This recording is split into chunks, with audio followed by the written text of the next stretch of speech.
District 1, Alderwoman Anna Carrillo. District 3, Alderman David Every. Okay.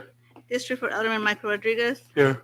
District 2, Alderman Richard Hughes, and District 5, Alderman Matthew Martinez are absent. Okay, and just for the record, the mayor is not available tonight, so I'll be sitting in as mayor pro tem. Let's all stand and join me for the pledge of allegiance, please.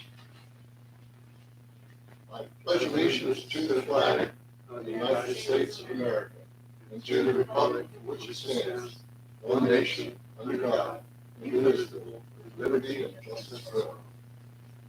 Thank you.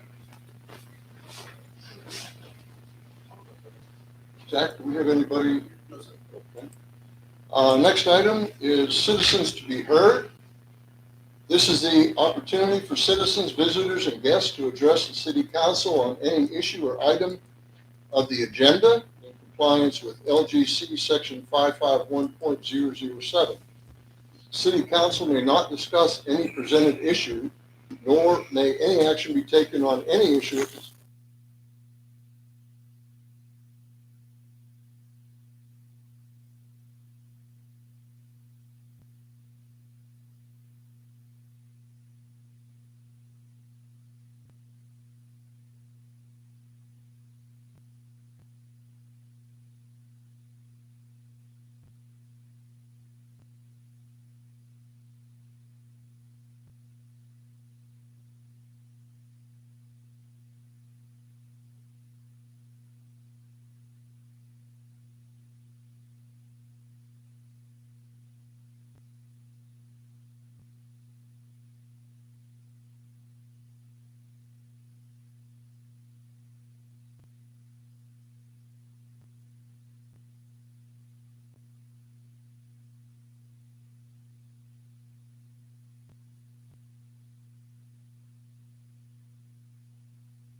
Yes.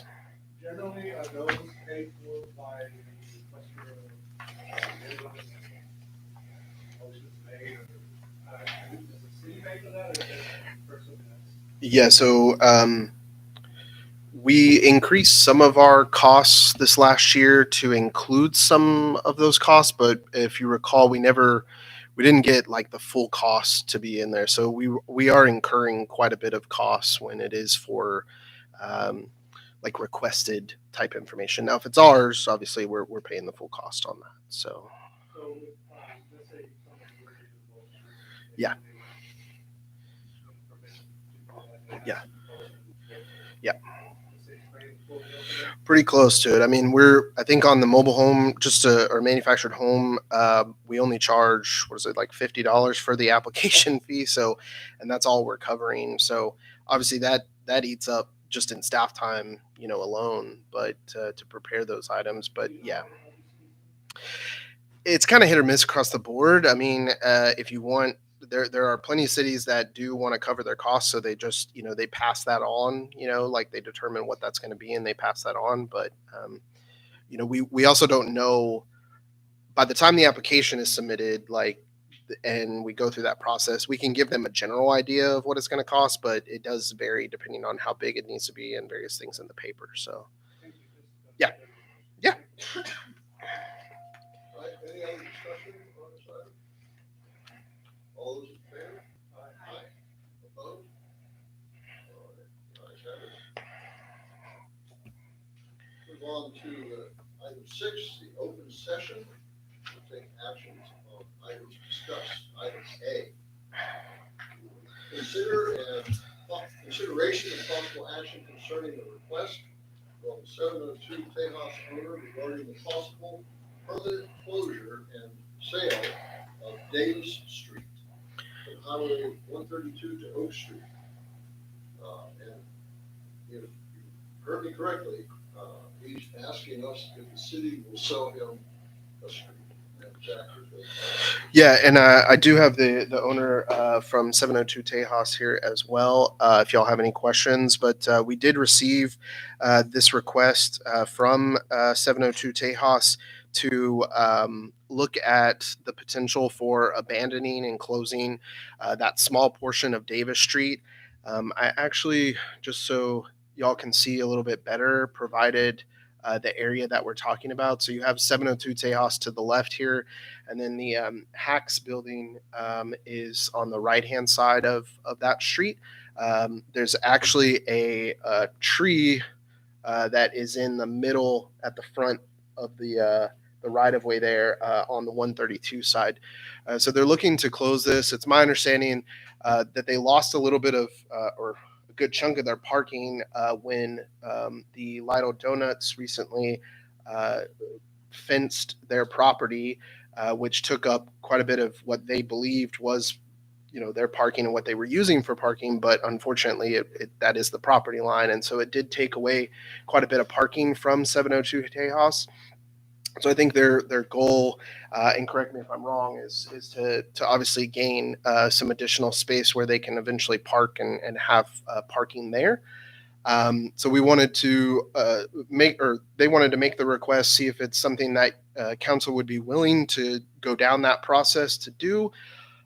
Just to kind of real quick about the process, if that is something, then we would need to, because we would be selling property, basically, we would need to get it appraised, determine the fair market value for it, and ultimately sell that off. Normally it goes to, you kind of take generally the center line of the street, and it would go half to one side, half the other. I believe they've talked with the Hacks about the potential of just having it all and then them sharing it between them. But that's just to kind of give you a gist of what this request is. would pay for any flag, evaluation.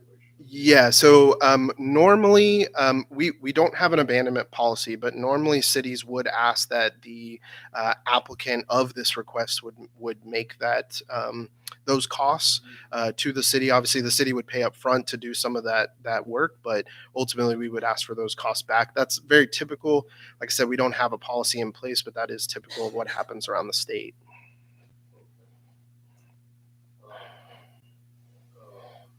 Chief, let me ask you a question here, and Matt, you may know. I know that this is not a highly used road. Just give me your opinion. So I am normally not for city getting rid of roads, but if there ever was a case for it, this would probably be a case for it. It's not an emergency. You can't get fire and emergency vehicles through there very well. You've got a tree in the middle of the road. It's very short. It's not going to be used to respond to emergencies through there. You're not going to be, it's really, of all streets, again, personally, I don't like the city getting rid of property, but in this scenario, it would benefit our commercial district probably much more. I can't think of anything negative. The only thing I would say is when we had that fire down at Linda's Trademark, the closest fire hydrant for us to pull to that day was on that back corner at Oak and Davis, and selling that property would cut that off. So if that's something the city's doing, we need to look at how do we place fire hydrants on water mains out on Main Street there. If there is one, or what we do, because that was our closest hydrant that Right day. now, it's on Oak Street, not Main Street. It's on Where's Oak the- Street. Where's the fire hydrant at, Matt? It's right there at the. It's right in the Hacks. Yeah, right at behind the corner. Hacks there We on the just corner. missed the one that we were just Gotcha. replacing. Yeah. I mean, the thing is, we could, if it's something council wants to consider, either looking at fire hydrant access off of Main or establishing easements through that plating document to ensure that we have access to anything like that. So, yeah. Chief, cheaper option. Well, sure. Sure. Well, I know the state was already made about some kind of agreement between the two property owners, but easement would obviously make sense because the rear of that property there is a back door. The gentleman's agreement or written contract, I mean, I would think to take care of that for the easement. Yeah.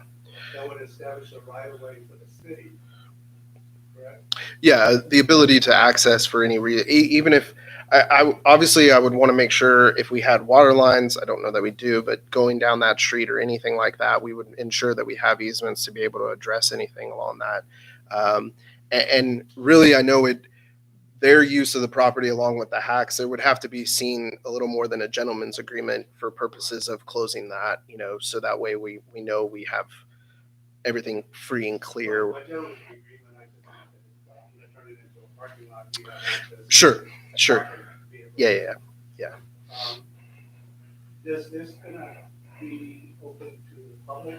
We have to have an open session for them to come and voice their opinion. So normally that's not a part of the process. Of course, again, without a policy, we could do anything we wanted to do, but normally it's not a part of the process. Yeah.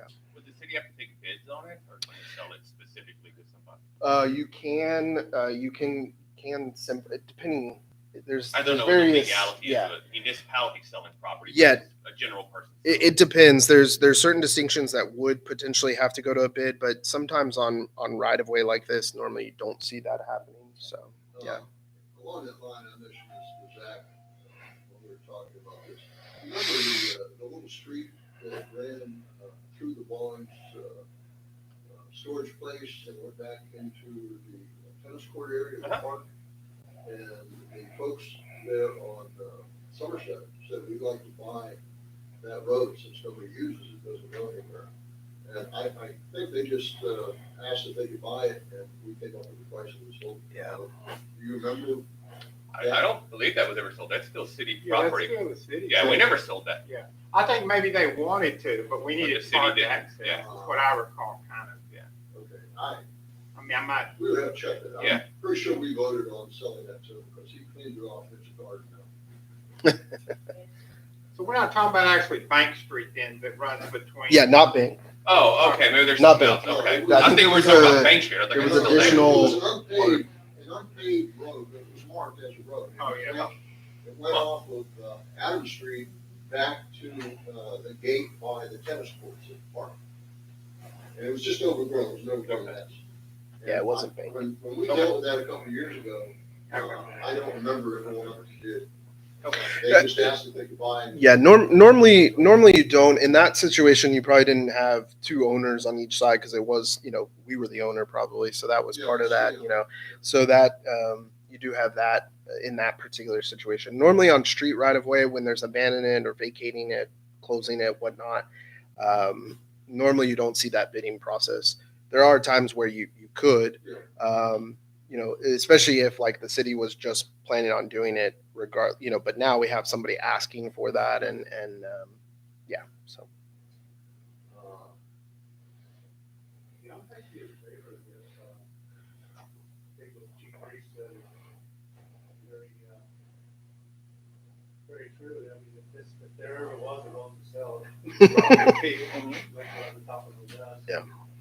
Moving forward, Is the color? Okay. Can you step up here so I can ask you a couple questions? if you mind?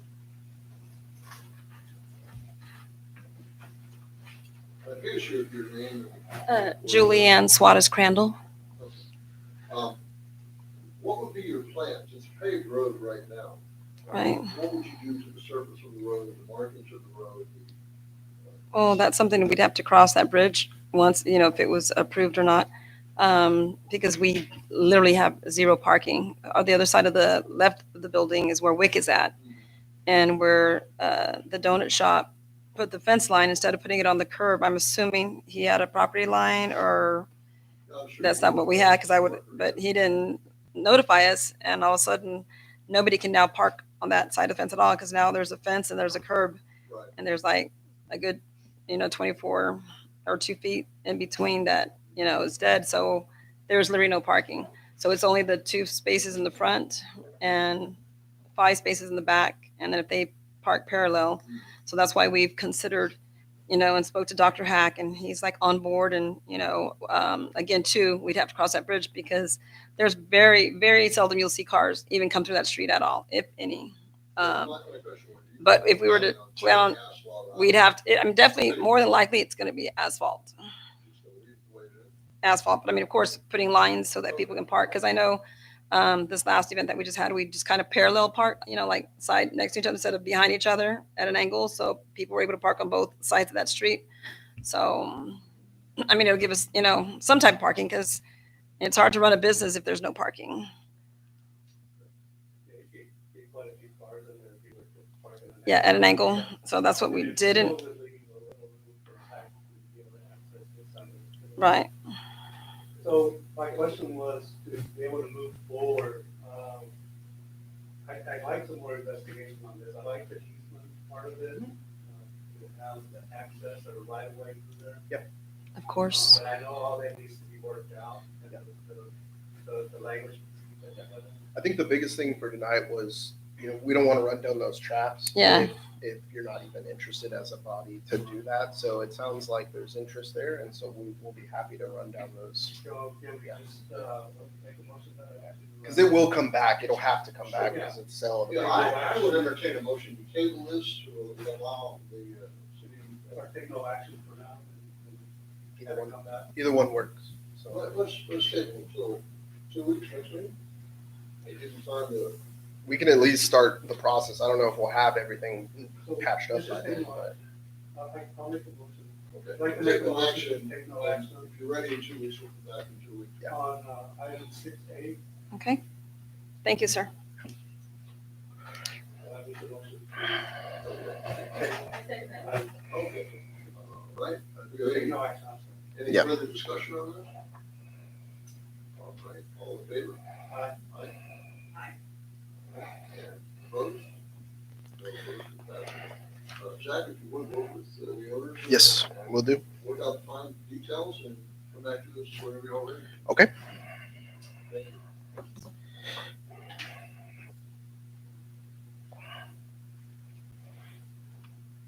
All right, the next item, B, consideration and possible action concerning resolution 25-35, resolution of the City Council of the City of Lido, Texas, authorizing a temporary waiver of the noise ordinance for the City of Lido for 702 Chaos on August 30th, 2025, providing for incorporation preamble and providing an effective date. Zach? All right, Mayor and Council, similar to ones we have allowed before, 702 Tejas has asked for the date of August 30th for a temporary noise ordinance waiver for an event that they will be hosting at their facility. And they plan to have, obviously, stuff outside. And so want to obviously try to waive that as long as possible for that day.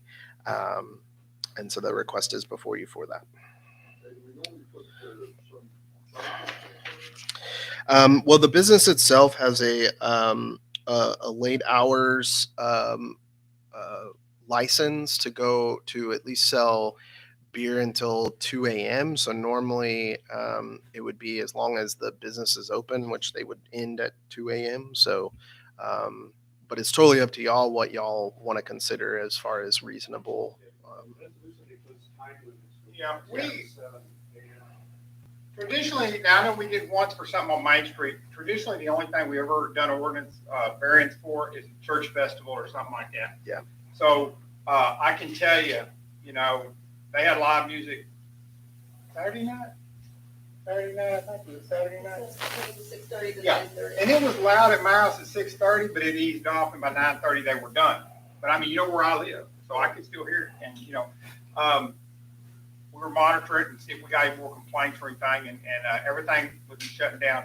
So I don't know if you want to go till 2 a.m. with live yeah. music outside. I mean, just going to have to understand, we're going to have to tell people council approves that, and that's going to. I mean, we can. Do y'all want to go to 2? They want to go till What do you have 12, in mind? 12 midnight.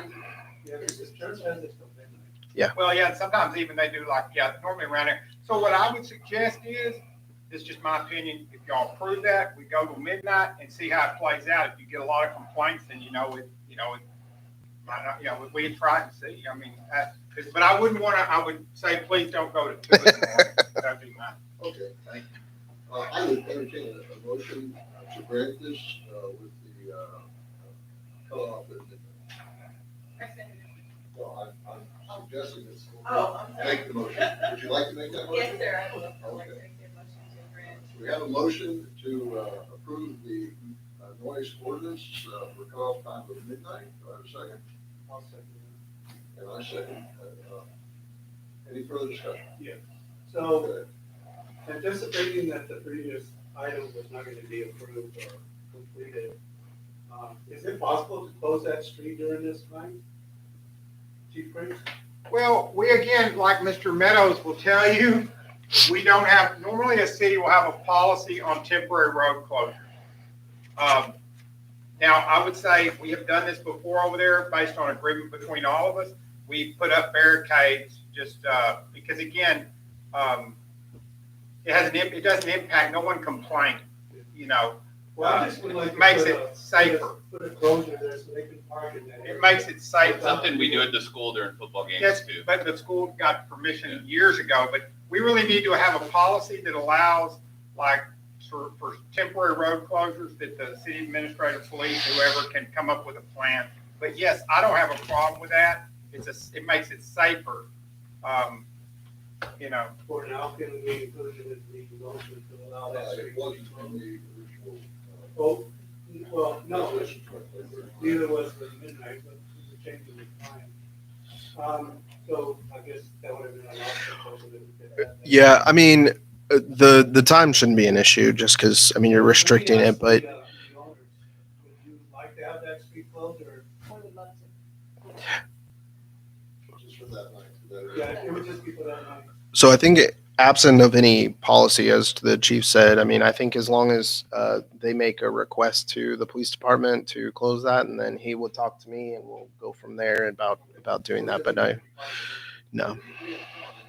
Yeah. If I needed to bring something back, I can, but yeah.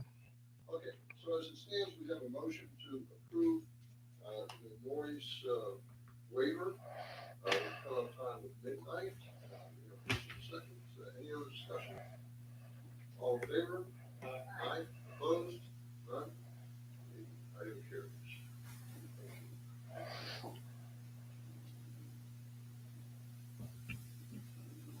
All right, item C, consideration and possible action concerning ordinance number 25-12, an ordinance of the City Council of the City of Blythe, Texas, granting a petition for the incorporation of the hereinafter described property into the extraterritorial jurisdiction of the City of Blythe, Texas, and extending the boundary limits of said extraterritorial jurisdiction to include said hereinafter described property, and granting to all inhabitants of said property all the rights and privileges offered by law, and binding said inhabitants by all the acts, ordinances, resolutions, laws, and regulations of the City of Lytle and the state that may be applied and enforced within the extraterritorial jurisdiction.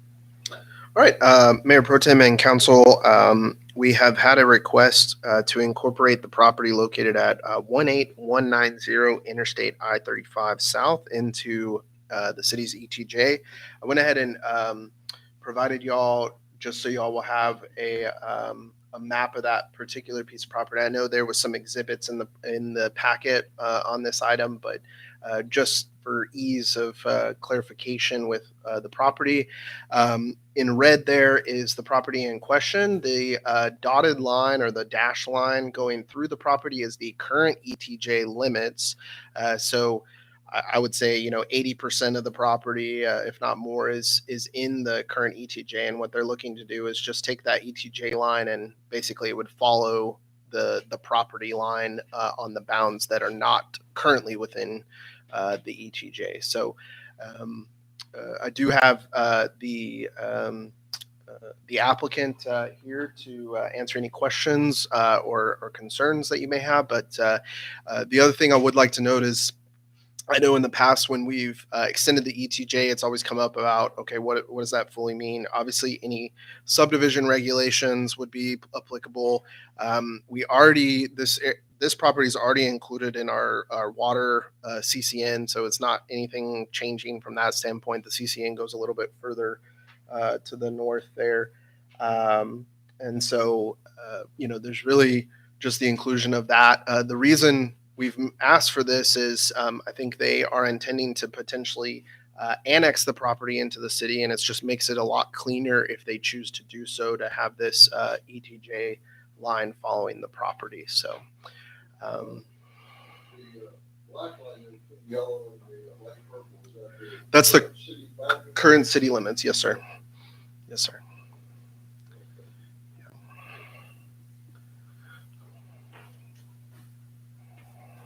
So I saw notation for the property 188312, which is the front of the loop. But I didn't see anything about that property that's along I-35, 188395. This is the larger part. Based on the drawings that I saw. Are you saying that this whole loop section is going to be included? Yeah, so there are two. It is split between two different properties. So yeah, the whole the ordinance is for both particular parcels. Yes. Yeah, it should have both been included. Yes. So then our new BJP Yeah, the new ETJ basically would find out. yeah, it would just literally, obviously everything that's included, probably right at the 35 side, it would just kind of then run up 35 along the property and then come down and then again continue on. There's no any additional land at this point being added to it. Correct. Yes. Yeah. So we would just then incorporate that. And that's, again, the same thing that we did over with the Rowan project, where we extended their ETJ to just cover their property, and it just literally outlines their property and around. So, yes, they'll update the map once that's done. Yeah. Yes. Yeah. I mean, if you have any questions. Would you like to Eric, add wanna any come up? information to this? No, it's pretty accurate. Come on up. I appreciate it. I'm Eric Rodriguez, owner of Landlock, and thanks for presenting that. Our intention is to get that portion of the little triangle. It's just hanging out there to get annexed in there to your ETJ. So I appreciate the consideration. All right, good, Council. I'd like to make a motion to approve ordinance number 25-12, an ordinance of the city council and the city of Lido, Texas, granting a petition for the corporation of the hereinafter described property into the extraterritorial jurisdictions of the city of Lido, Texas, and extending the boundary limits of said extraterritorial ETJ. extraterritorial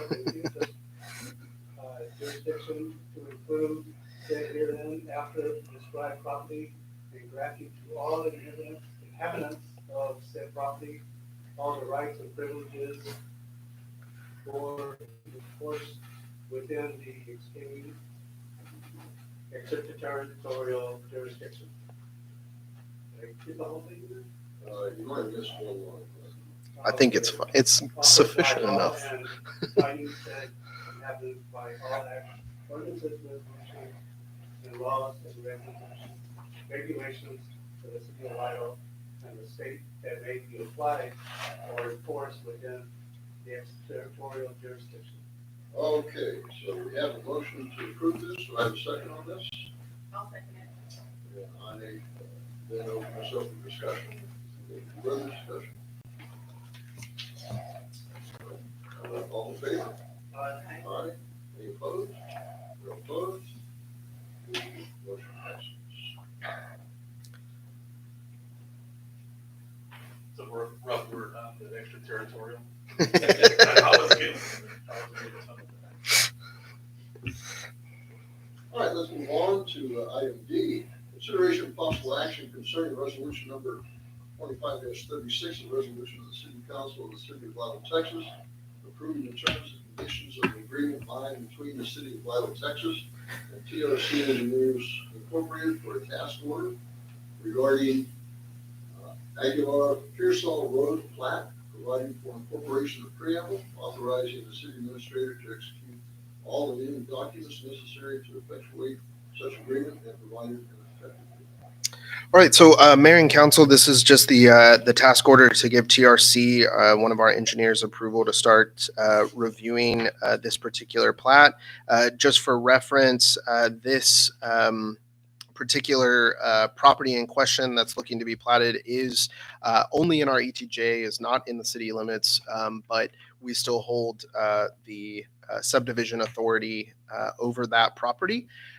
Similar to one we've recently done is they've requested a septic system from Bexar County, and Bexar County is forcing them to plat the property. So that's why we have it before the city, and then ultimately to get them started on it, the task order in front of y'all. So. All right, and my understanding is that the property owners will eventually pay for this. Yes, so they, as a part of the application process, which is why it does indicate fully budgeted there, is they will have to pay the application fee along with the engineering costs is what we built into the fee schedule. So. I'd like to make a motion. Approve resolution number 25-36, a resolution of the City Council of the City of Lytle, Texas, approving the terms and conditions of an agreement by and between the City of Lytle, Texas, and TRC Engineering Incorporated for a task order regarding Aguilar Pearsall Road plat, providing for incorporation of the preamble, authorizing the city administrator to execute any and all documents necessary to effectuate such an agreement and provide an effective date today of July the 14th, 2025. Okay, I have a motion, do I have a second? I'll second. Okay, any other discussion on this item? Okay, all in favor, say aye. Aye. Any opposed? None opposed? Okay, passes. Moving on, item E, consideration of possible action concerning resolution number 25-37. Resolution of the City Council of the City of Lytle, Texas, ratifying the actions of city administrator and executing change order number 2 to the agreement by and between the City of Lytle, Texas, and Underground Water Resources LLC for the plugging of well number 3, providing for incorporation of preamble, authorizing the mayor to execute any and all documents necessary to effectuate such an agreement, and providing an effective date. Mayor and Council, on March 24th, we entered the contract with UWR for the plugging of well 3. As they were going through that process, they unfortunately encountered more oil in that particular well than they expected. And as such, they needed a vacuum truck to kind of help in the process of throwing the concrete down or the cement down for that plugging. And so just given the timing of everything, I went ahead and signed off on that. If you recall, the original amount for the project was about $140,000 is what we intended budgeted. We did change that in the first change order of this project to the lesser amount that we put in the bid, which was 121, and then this particular change order is for an additional 1,900. So I felt like we anticipated originally for the higher price, and so felt comfortable signing off on this and trying to get this project done that's been open for quite a while. So obviously I would appreciate if you would ratify my action since it's already done. It is just about complete.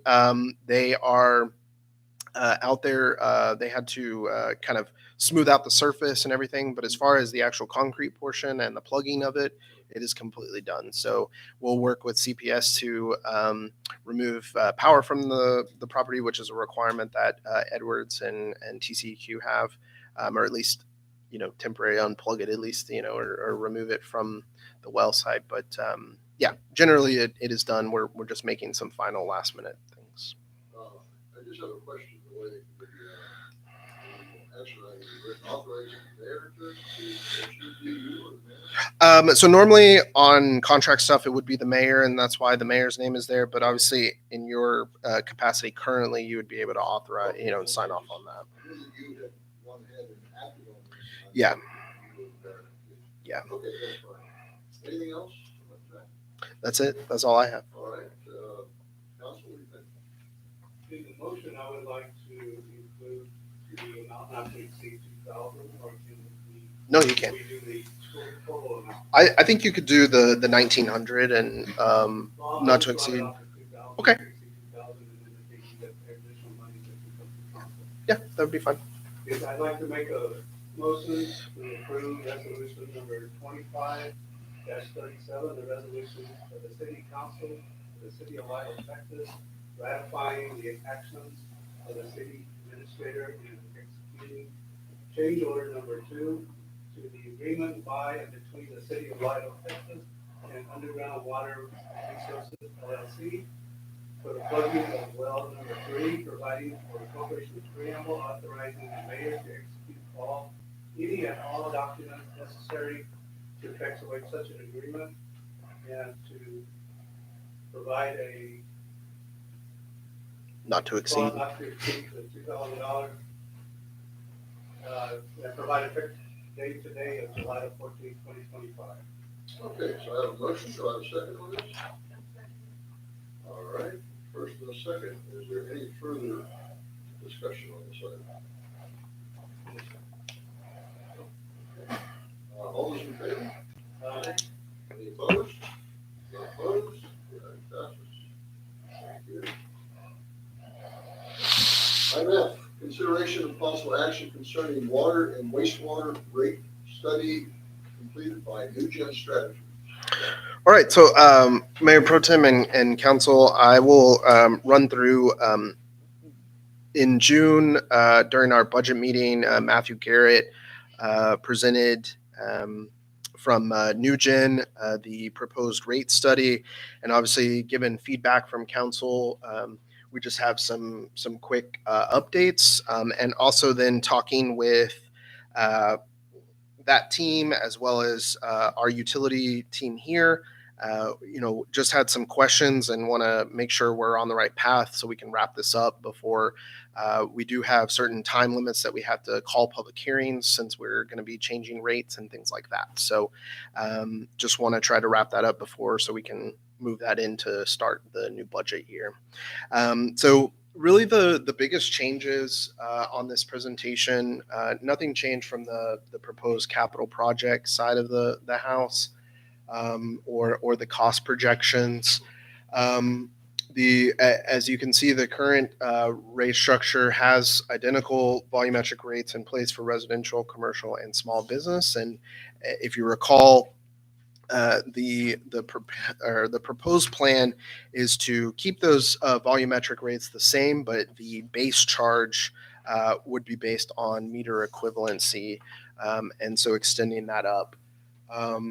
This just shows the financial plan outcomes. Really, again, no particular change. This is if we did nothing, and just kept the status quo of moving forward. Obviously, you see we would be in a world of hurt as far as cash on hand to be able to do things that we needed to do.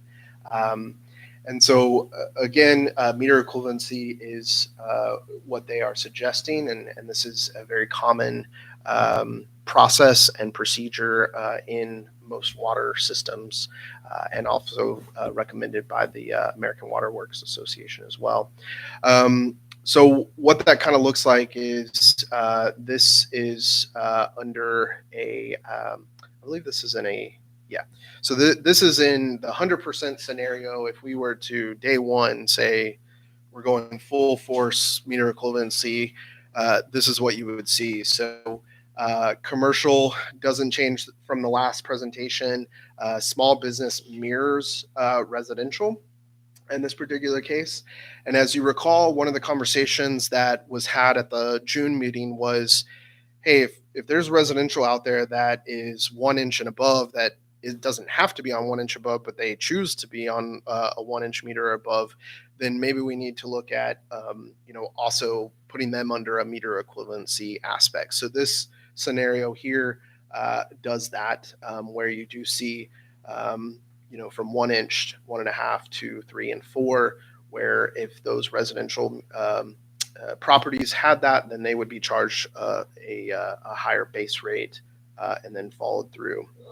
Sure. Suppose we do this and somebody happens to have a water shop that's been there like forever. And we see that their rate's been low and they say, I don't want this, and I'll go for a smaller line. Do we go in there and put a smaller line? Yeah, normally we do. I mean, I think Pete even recently had someone they were servicing and they talked to them and they had a 1 inch meter and they didn't need to have it. So we went ahead and switched it to a 5/8 in that particular case. So that does happen from time to time. And we fully expect, especially, I think I broke down the numbers in the data sheet. So we have approximately 29 residential customers on that 1 inch meter. We have 5 on a 1.5, 2 residential customers on a 2 inch, and then we have 1 residential customer on a 3 inch. And so you can see kind of the impact, and obviously, they may choose once they start seeing those bills to go, hey, maybe I need to reconsider this. So, and the reason we want to do that is those larger meters do cause an impact of higher magnitude than your normal 5/8 or 3/4 meter. So that's why we're looking to suggest moving that direction. So again, this is if you were to start day one, say everybody just 100% of the meter equivalent. Obviously, NewGen and staff is not suggesting to do that per se. We are suggesting to go with a 20% transition over time. And so that is this particular scenario, which was also presented last time to you. And you can see just a little bit, building up to that part of getting, in a couple years to the 100%. But this is what would be for 2026, or at least starting in October, where we're suggesting to go. The other thing on, let me see, I think it's later. I apologize. Again, if you recall, we would only on sewer, it would be a 10% increase because we have a lot more capital needs on the sewer right now with the wastewater treatment plant, a larger dollar. So you see that increasing annually charges. So for 2026, 10%, and then kind of ramping up. Again, these numbers can change. We are only setting for 1 year, but this just kind of plans out the future, and we hope for better improvement there. And then 5/8 and 3/4 would see no water rate changes unless, again, residential would only see an increase to the base rate if we chose to go that route with this. So again, this is the proposed residential rates, no increase on 5/8 and 3/4. The commercial rates, one of the questions that in looking, we don't have in the utility ordinance a distinction really of small business and commercial, right? So small business, commercial, and commercial, there's real no distinction in the ordinance. NewGen is suggesting maybe since those customers that would have theoretically been considered small business would have been 1 inch and below, that they might as well just go under commercial and they would pay a little bit more for that 1 inch, but ultimately they would just follow the same commercial rates. Commercial would be commercial across the board. So we would kind of nix that small business commercial aspect. So if I can go back real quick to here, the third column would go away and it would just be the residential and the commercial, and all businesses would fall under that commercial type. So that's one of the questions that I've posed is we would like some direction on whether that's something council wants to consider or not. And then the other two relate to commercial, is in looking at our system, we found that our churches in the city are listed as residential properties. Don't know if that was a decision by prior councils. Again, there's no direction in the ordinance for that. But we wanted to make sure that that was known, that they are paying a residential rate. And if y'all wanted to continue that is perfectly fine.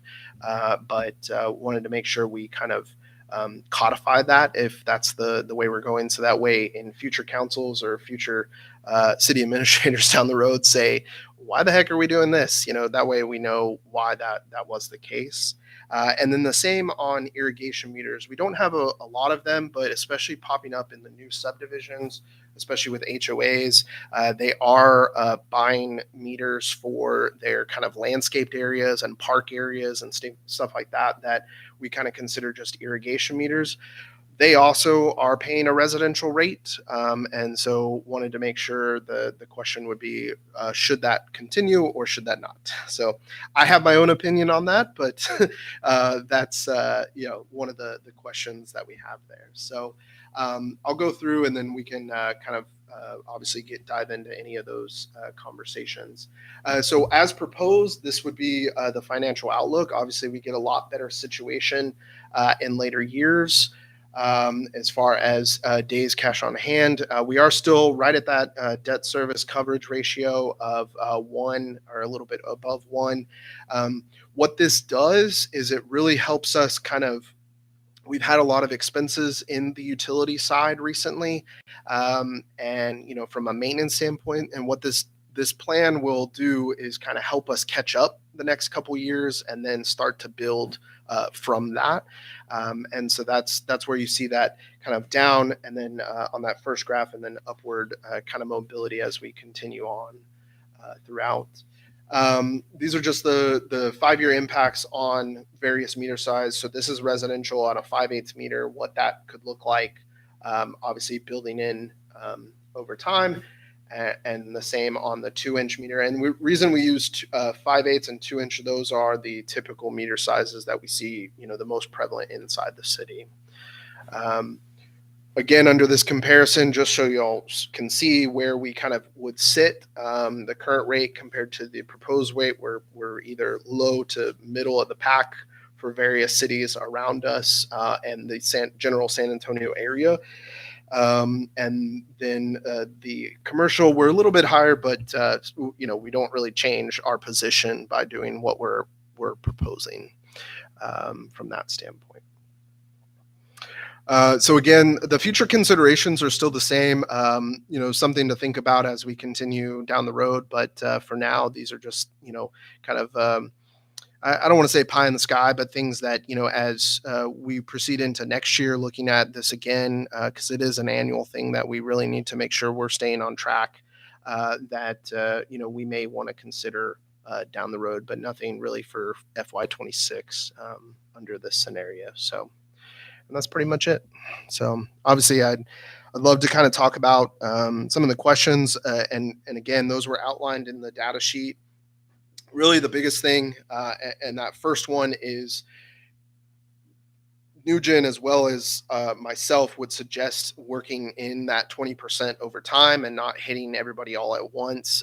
When you do rate changes, you're going to get a lot of calls anyways, and that just would further that issue, I think, and cause, you know, additional confusion and stuff like that. So we would prefer to do that, but that would be the first kind of question. Based on that question, Yeah. If you go to your slide 14.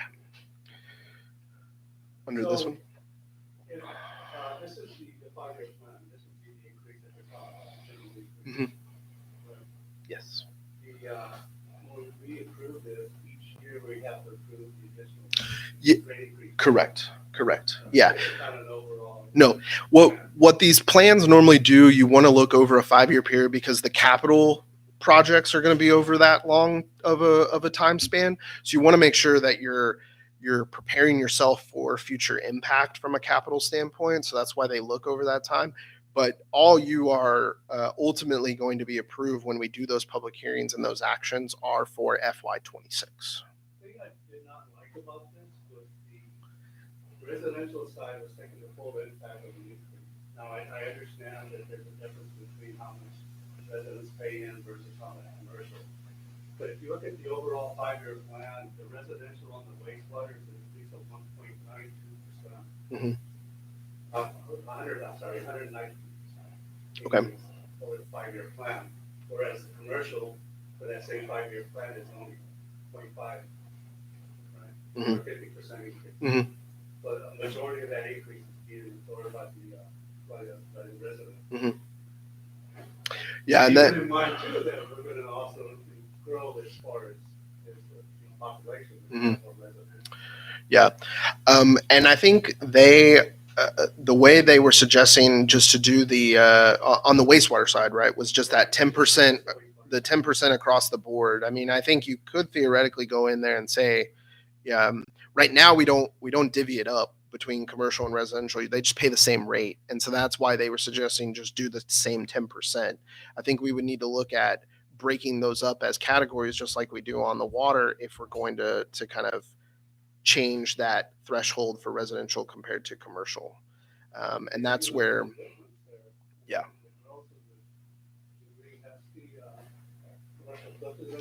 Yeah. Yes, if you look at the impact that the green, that's the majority of that is coming from the resident side. Yeah.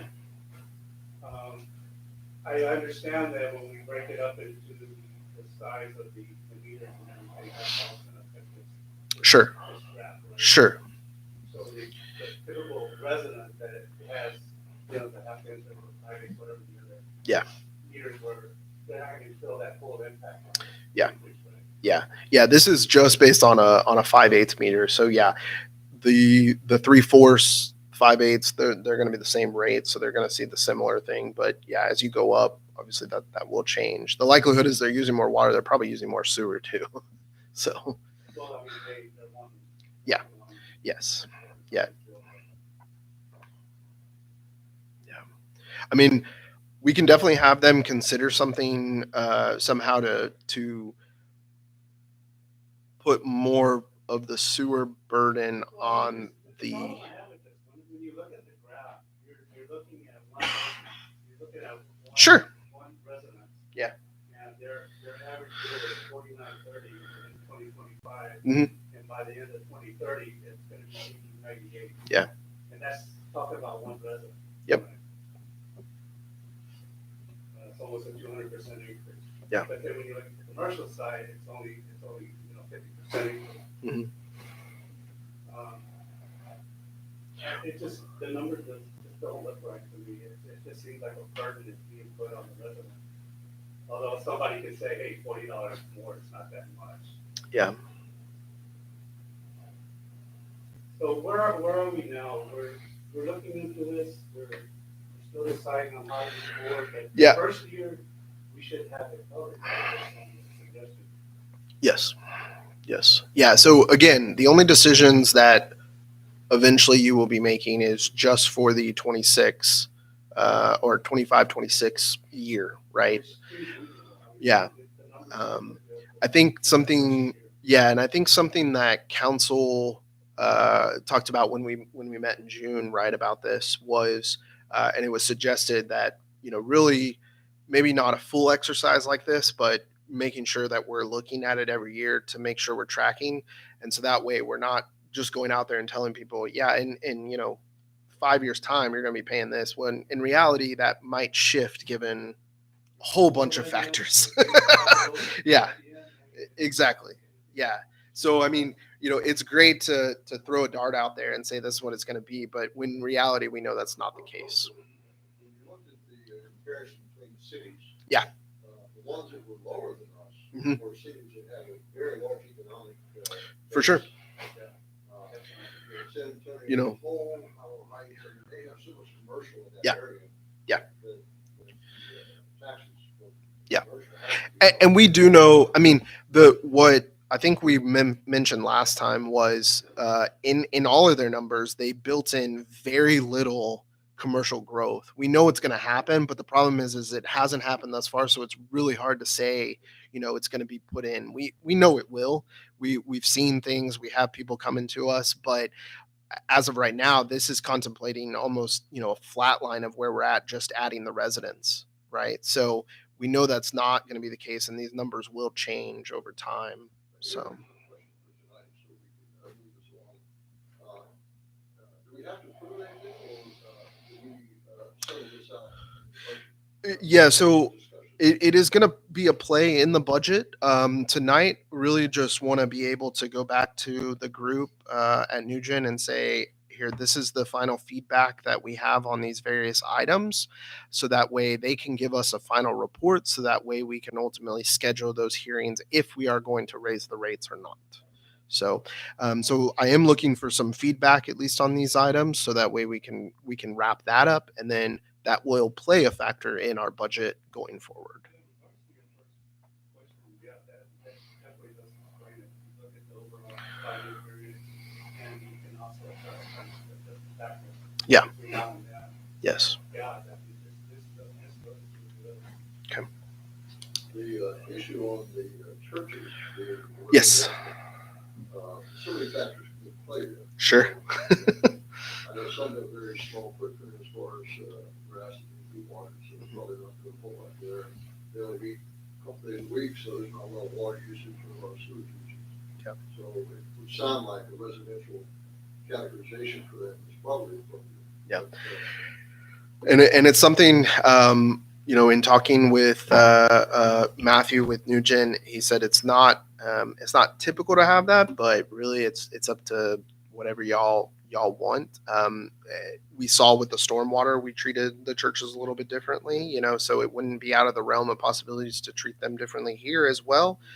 It's a utility just like the stormwater is. So, you know, I really just want to make sure by making that, if you were to make that change, it just means increased revenue at the end of the day, slightly. I mean, it's not like we're overrun by churches, right? But you'll have a slight increase in the revenue projections that you have here. mega church campuses, No. there were 25 acres of grass. and No. food water. No. Yeah. As far as the number 5. Yes, the irrigation. Yeah. That definitely should be under commercial, because these HOAs are making money off of that. Yeah. Yes, I agree. Yeah.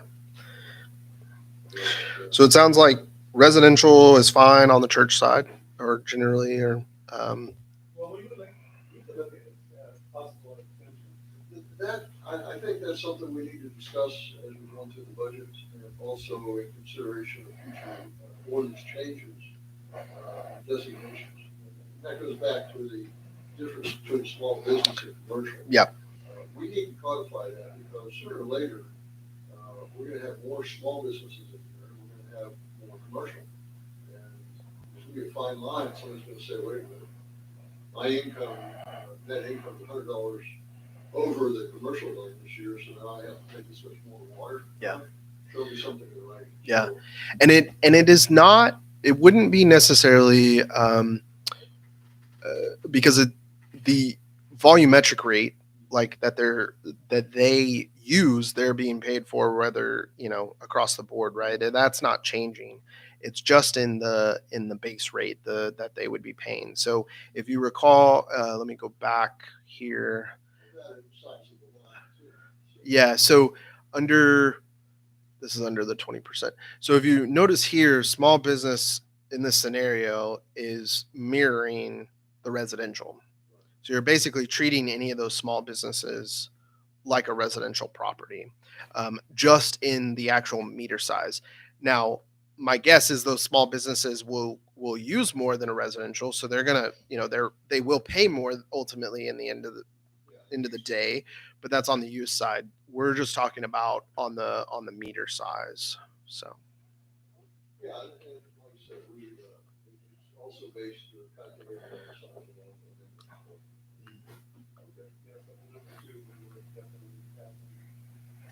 so residential be paying more. Residential be paying more based on meter size. The Well, to be converted to commercial, it's designated residential, but it should be converted over to our restated to commercial. Well, they would keep the residential type. It would just be they would change based on their meter size. Right, but the building would be commercial. No, it would still reflect them as residential. It would still reflect them as residential. They would just be at a different base rate. The cost of water is not different for commercial versus residential. No.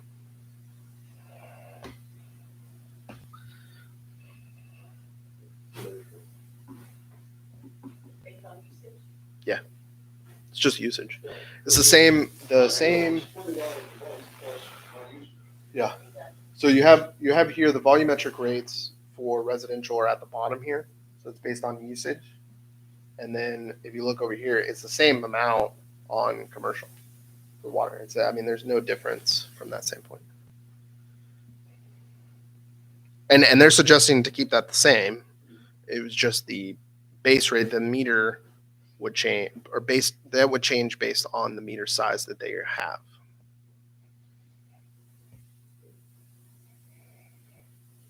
Now, some cities do. I want to be clear, Councilman. Some cities do have, and that was one of the future considerations, I believe, on here, where changing or restructuring, the volumetric tiers. But as of right now, that is the same. So surcharges would be a separate conversation. So that completely separate. Correct. Yes. Yeah, that would be a completely separate conversation from this. Okay. Yeah.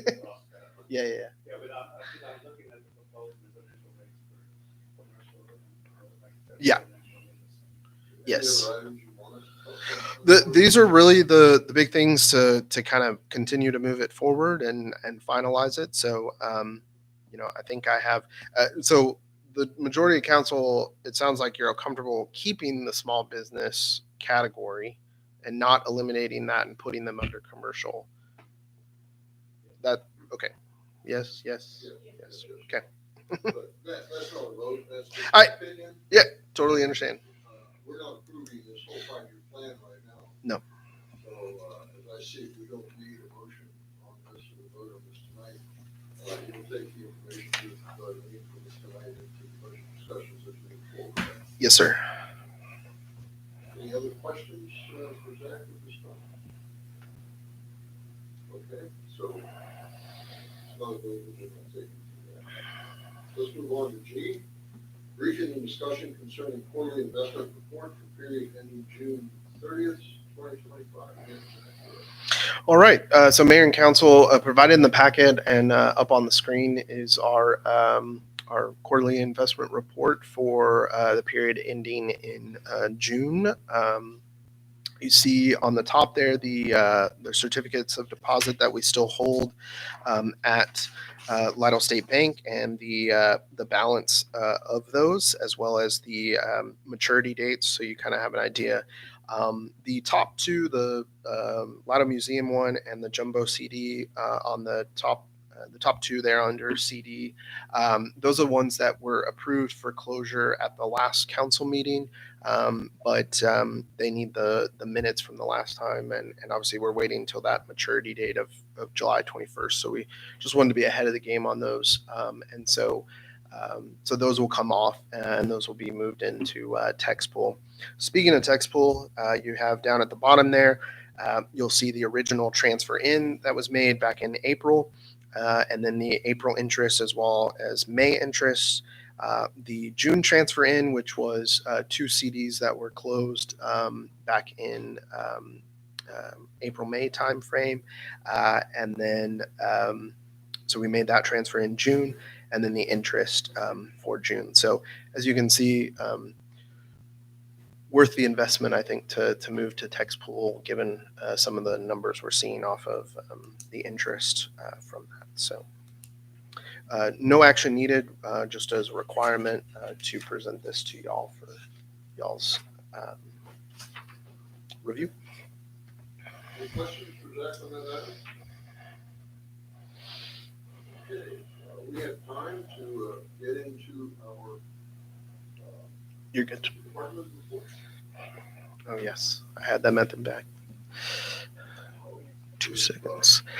Let me, there you go. All the way, we're going to do the department report, while we go break. All right, you're up. Animal care and control. Good evening, Mayor and Council. I will be giving a report for the, Pull the mic down a little bit for people. okay, can you hear me? Yeah. Computer. Okay. I'll be giving the report for the City of Lytle Animal Care and Control. Let's see. Top button, right? Top, no, the big Oh. button. There you go.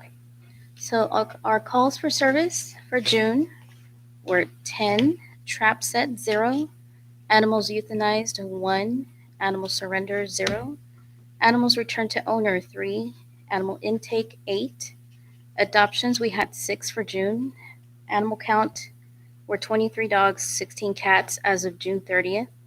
Now in the shelter we have 25 dogs and 12 cats. So the adoptions, oh no, God's Dogs Rescue. Okay, they took 12 kittens from us. My papers are mixed up. Okay, anyways.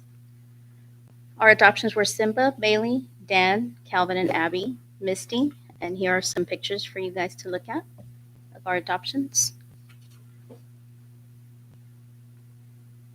Bella's Pantry from June 28th, 77 pet owners received food.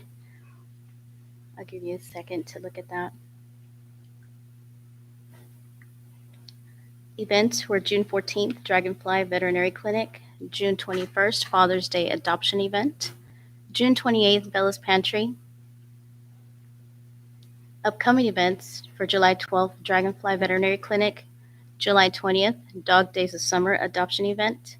That will be this weekend. Bella's Pantry, July 26th, 2025.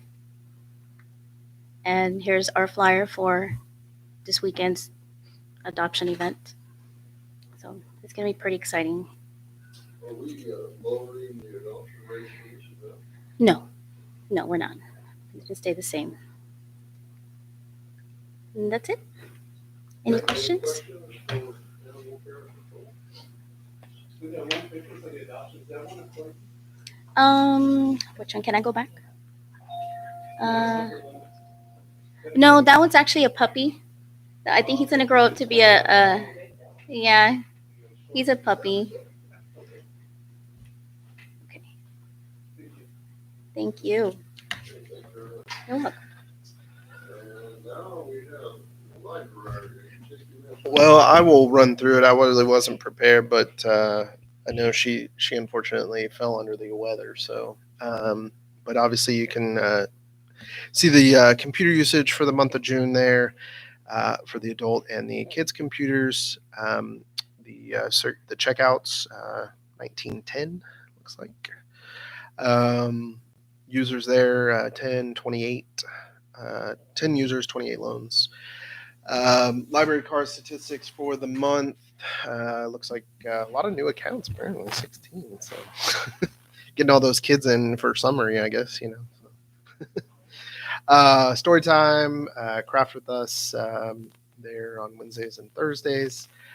We did, if you haven't been by, it's much brighter in there. We did change out the lights to the LED lights in there, and so I know that they are very happy about that. We don't have any dark corners anymore in the library, and so if you get a chance, go by and see that. So we have a craft with us every Thursday, and earlier in July or earlier this month, we had the foam bubble party, which it was a huge success. I think we had more participants this year than we did last year, so I know that Cassandra is interested in continuing to look at that in the summers.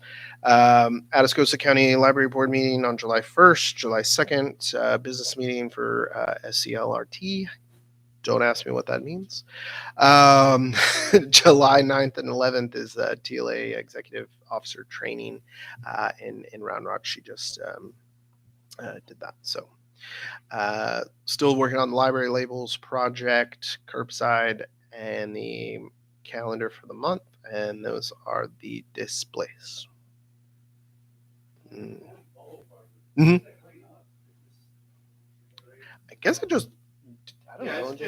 It's just like shooting bubbles, and then basically whenever they constantly are shooting them, because they're constantly just like, if you're, washing your car, they just disappear. And then when you're through, basically you got a bunch of kids to walk around clean your parking lot for free.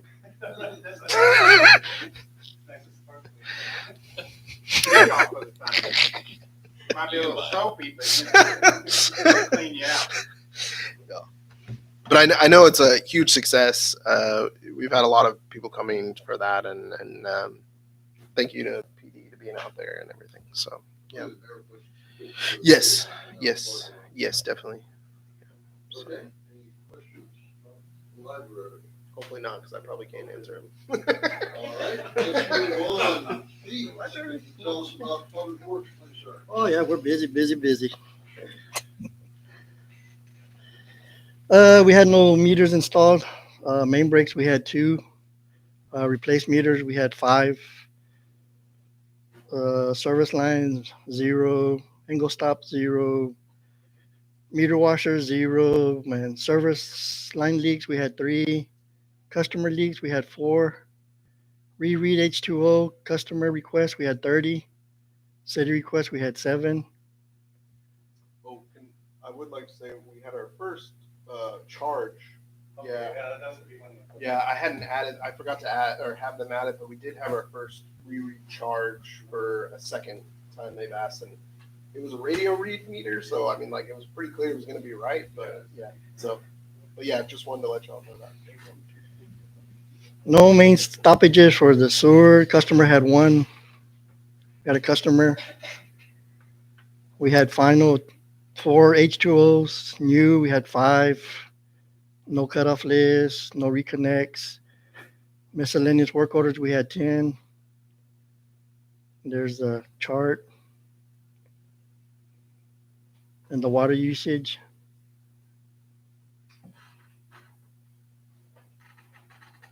What did Austin say about this? The water? We're doing good on the water now on the. Yeah, so if you want to go back, one slide. There you go back. That one, yeah. So for this month, we had 49.363 acre feet. If you compare last month, it was about 96 acre feet that was pumped in the month of May. And so we're thinking some of the leaks, especially the large leak, was a huge contributor to that. And there'll be more conversation on that in executive, but did want to let y'all know that we are seeing hopefully a trend to continue, which is lower pumping numbers. That's it's almost 50% difference in acre feet. So and then do want to highlight that we are actually in stage 3 with all the water we have gotten. So obviously that'll only last so long, but we do that's great to finally be, and we can allow us a little bit of breathing room as far as that is concerned.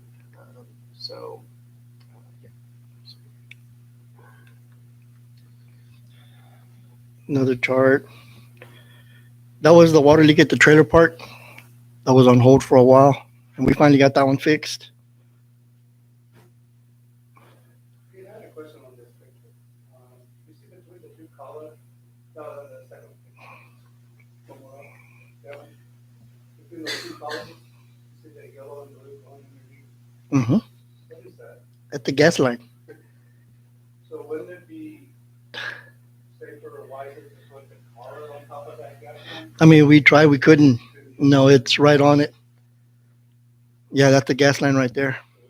Possible breakage in the future, either gas or water. I hope not. Put some kind of cushion between those 2. Yeah, we put little spacers underneath it. Was this one that WTG was out there for? I know they've been out on a couple of No, our they didn't sites, go to so- this one. okay. So there is gas on Yeah, and that's the gas line right there. Yeah, Yes. you see that little bit of yellow and blue kind of popping out that way? Yeah. And that was one of those midnight projects we had to change over water. And you can see it right there, the old line. And the line next to it is the gas line. That's how close they are. They're just like right next to each other.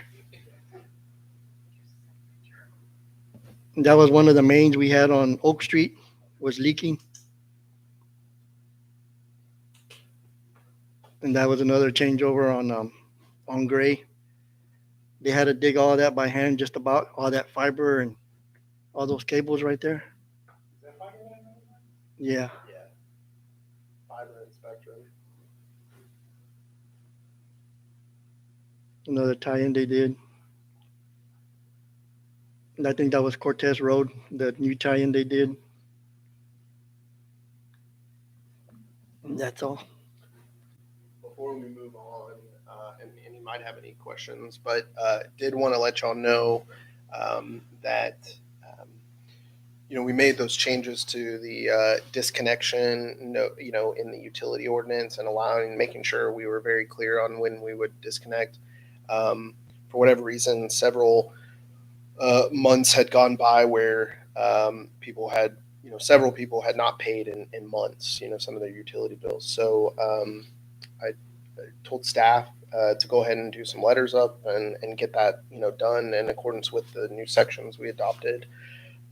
We had about a little over 40 people that were sent letters, and we got it down to 20. But their time is now up. So tomorrow morning, so just in case you start to get 8 o'clock in the some morning. calls. So just in case y'all get calls, did want to give y'all a heads up to that, we will be starting disconnecting some individuals or properties tomorrow. We usually leave stickers, utility off. We leave the stickers. So we sent out the original letters.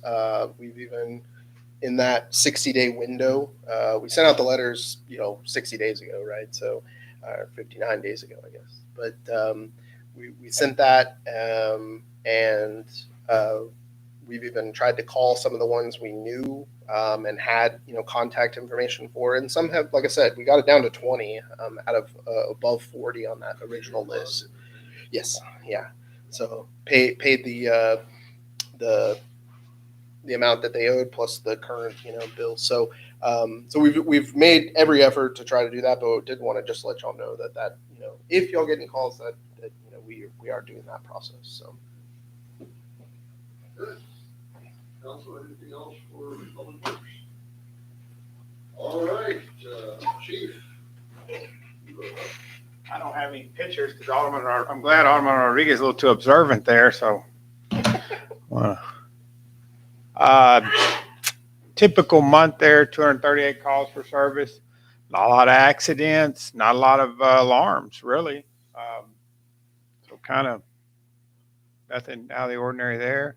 118 citations issued, predominantly, what's that say, motor vehicle registrations, no insurance, driver's license related. There's a little breakdown there. You can look at it a little closer there. Better than pictures. Oh, hold on. How do you get back here? Oh, you got to use the arrow going back. These are all different, No. Arrest. I'm not going to go through each one. DWI, drug paraphernalia, warrant service, public intoxication, warrant service, mail theft, DWI, different, all kinds of stuff in there. Basically the same stuff, just different. Only the names and dates have changed, basically.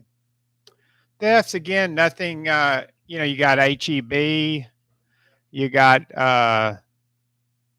some plants from John Wayne Drive, Spectrum Internet box from Texarkana Boutique. That's an interesting theft. Somebody stole. No, sir. That's the value of the theft. That's the value of the theft. Yes, sir. And those are estimated many times. Theft of an electric toothbrush and teeth whitening strips at HEB. Worst thing you can ever be is at a crook convention, and your teeth aren't as white as they could be. So generator battery, that's a construction out there at one of the new subdivisions. So lots of vehicles out there, lots of and they use stuff, they leave it there, and so we always have thefts, but those are, again, not very many, but that every time they're building something, those are good targets for thieves.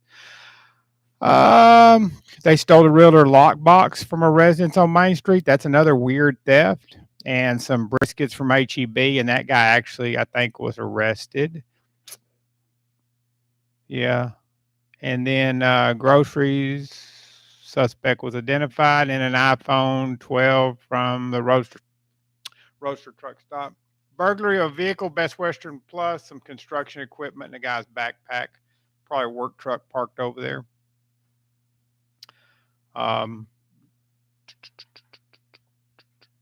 Criminal mischief. We had damaged door locks at Restore Nutrition. I'm not sure what happened over there.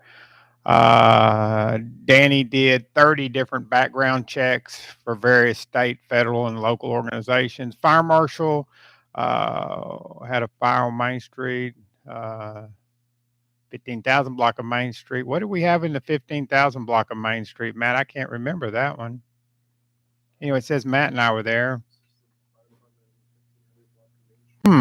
Anyway, Matt's also working on a lot of stuff with the new school edition. Been working with them quite a bit.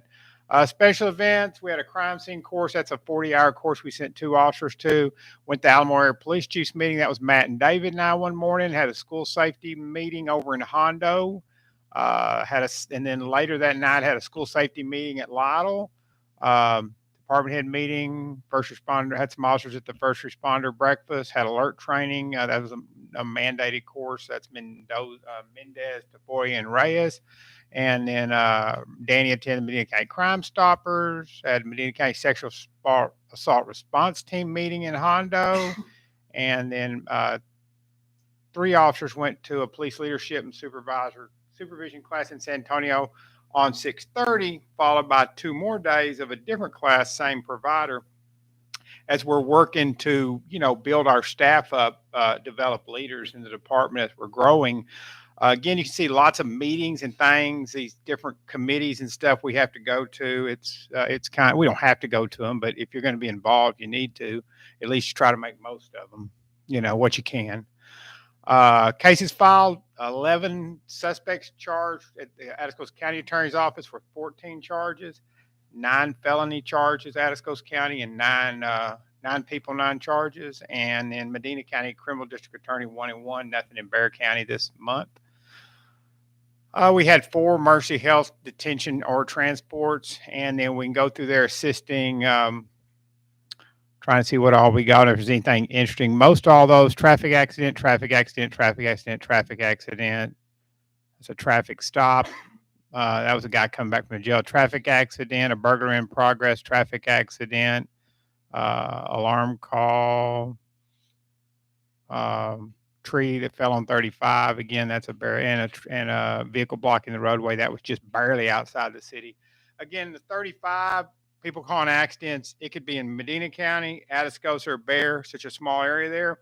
So oftentimes you go to an interstate accident, unless they can tell you exactly. Normally you basically have to just drive up, and sometimes it's in that Medina County, sometimes it's in the city, sometimes it's in Bexar County, sometimes it's in that little area it's in Atascocita County between the city and Bexar County. So those all fall in something like that. Human resources, let me see, for the last, and we just had one that ended, but for the latest one we had on here when we did the report on the second or so, we had six hours overtime. So 6 hours overtime spread out over 11 people over, 4 weeks. So again, very, very insignificant. Officers took 127.5 hours of vacation, 75 hours of sick leave, and 99.5 hours of personal leave. So everything's looking good there, and that looks like the end of the slide. So staying busy, nothing, no major issues we're dealing with right now. Just still training these 2 new officers. Hope to get them out on their own pretty quick. Any questions? I can talk all night. You know that. Thank you.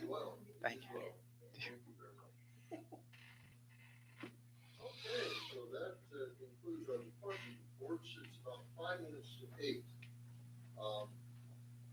How about this, folks? We take a short break, and how do you all feel about just grabbing something and going into our executive session? Going straight to that. Can we do that? We can, as long as you announce it out here still. As long as you are still announced, we're going into executive out here. Yeah, you can grab it once you're back there. Yeah, okay. So, All right, so item 8 Executive session.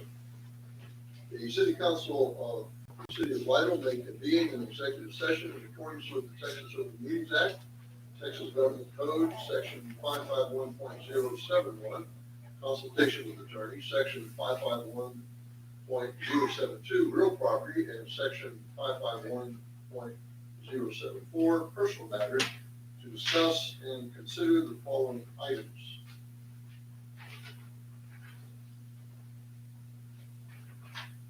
Edwards Aquifer Authority settlement offer, possible purchase of additional water rights, and employment evaluation, reassignment duties, discipline, or dismissal of a public officer or employee, the city administrator. So it is 7:56. Please note that time, and we will go into executive session by way of the petition. What's the back there, Paul?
Yes.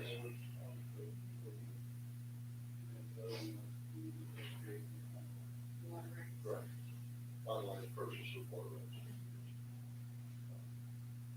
Yeah, I think it's further understood. All right, Paula, show us back in at 8:40 from our executive session. We took no action in the executive session, so let's go on to item number 9, discussion and possible action regarding matters discussed in the executive session. So I'd like to make a motion to authorize the mayor, city administrator to negotiate a settlement offer with the Edwards Officer Authority. Okay. Right, second. Okay, second on that. Is there any further discussion on the Edwards Aquifer Authority settlement offer motion that's just been made? Okay, all in favor? Aye. Any opposed? None opposed? The measure passes. With the second item, possible purchase of additional water rights, I'd like to make a motion to authorize the city administrator to negotiate and finalize the purchase deal with the additional water rights. All right, so I have a motion and a second to proceed with the purchase of additional water rights as discussed in the executive session. Any further discussion on this item? All right, all in favor, say aye. Aye. Any opposed? There are none opposed. The motion carries.